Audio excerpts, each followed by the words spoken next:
बिस्मिल्लाहिर्रहमानिर्रहीम। अस्सलाम वालेकुम वरहमतुल्लाहि वबरकातुहू। अच्छा जी बच्चों, आज हम इस वीडियो में ग्रेड 10 की न्यू बुक जो फिज़िक्स है उसका यूनिट नंबर 12 वेव्स की एक्सरसाइज के मल्टीपल चॉइस क्वेश्चंस को समझने जा रहे हैं। तो सबसे पहला क्वेश्चन है, if a body performing simple harmonic motion completes it's one vibration in 2 second, it's frequency of vibration is.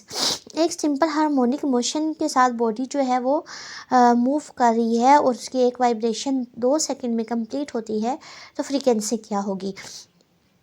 जैसा कि हमें रिलेशन पता है फ्रीक्वेंसी और टाइम पीरियड यानी टी जो हमें गिवन है, इसका रिलेशन क्या है, इन्वर्स है। ठीक है, तो F इज इक्वल है 1/T।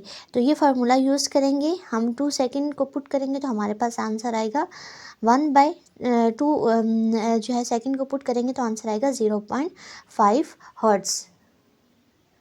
क्वेश्चन नंबर 2 है, 360 waves are passing through a point in a river in 1 hour time period भी बताया गया है। हमारे पास टाइम कितना बताया गया, 1 घंटा बता दिया गया है और टाइम बताया गया 1 घंटे में, और time period of the wave is T क्या होगा हमारे पास। तो हमारे सबसे पहले हम क्या करेंगे, हमारे पास जो है वो टाइम पीरियड को फाइंड करने के लिए हमें फ्रीक्वेंसी का पता होना चाहिए, और फ्रीक्वेंसी को पहले फाइंड कर लेंगे। फ्रीक्वेंसी का फार्मूला फाइंड करने के लिए नंबर ऑफ़ वेव्स गिवन है और टाइम टी गिवन है, तो हम इसको पुट करेंगे। नंबर ऑफ़ वेव्स 360 हैं और 1 आवर है, 1 आवर में 360 सेकेंड होते हैं। ठीक है, 1 घंटे को हमने कन्वर्ट करना है सेकेंड्स में, तो फ्रीक्वेंसी हमारे पास आएगी 0.1। और इसी तरह टाइम फाइंड करने के लिए हम यही फार्मूला अप्लाई करेंगे 1/T का, इसका इन्वर्स रिलेशन है, तो हमारे पास आ जाएगा 10। तो हमारे पास जो ऑप्शन नंबर सी है 10 सेकेंड टाइम पीरियड, ये करेक्ट ऑप्शन है। फिर नंबर 3 आते हैं, time period of electrical vibrator of ripple tank is 0.5 second, water wave in ripple tank has speed 10 metre per second and amplitude 5 centimetre, calculate the frequency.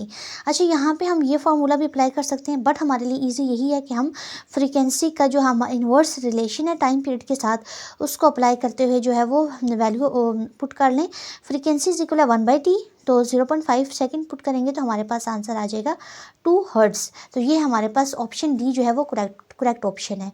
Number 4 है, विच of the following is longitudinal waves. Longitudinal wave कौन सी है, यानी जैसे medium है कि particle move कर रहे हैं, उसी वेव भी उसी डायरेक्शन में मूव करती है, तो वो साउंड है। ठीक है, कंप्रेशन और रेयरफिक्शन भी आते हैं साउंड के मूवमेंट में।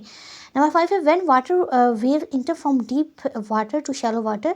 तो इसकी है कौन सा ऑप्शन करेक्ट है, तो C option, speed of water waves decreases. ठीक है।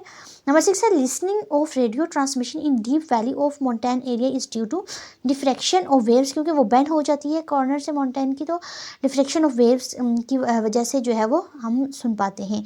नंबर 7 है हमारे पास, which of the following are transverse wave. तो ट्रांसफर्स वेव्स क्या कौन सी हैं, एक्सरेज भी हैं, लाइट भी हैं और स्ट्रिंग वेव्स भी हैं, तो हम ऑल ऑफ दीज को करेक्ट ऑप्शन कंसिडर करेंगे। Tsunami are most often generated by earthquake. ठीक है, सी ऑप्शन करेक्ट है।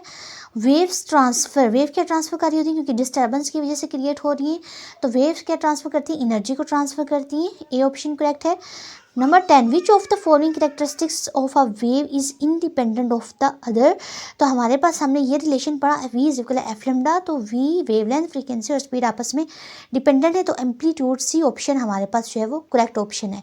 अगर 11 में देखें तो the relation between V F और लेमडा में हमने ये रिलेशन पढ़ा, V is equal F lambda, तो ऑप्शन बी इसके अकॉर्डिंग जो है वो करेक्ट है। ये थे हमारे पास numerical multiple choice question of unit 12 waves के। तो होप्स आपको समझ आई होगी। अगर कुछ बात या कोई टॉपिक समझ नहीं आता तो काइंडली आप कमेंट सेक्शन पूछ सकते हैं, और न्यूमेरिकल भी साथ साथ अपलोड किए जा रहे हैं, तो आप जो है इनके न्यूमेरिकल भी जाके देख सकते हैं। Thank you so much. अल्लाह हाफिज़।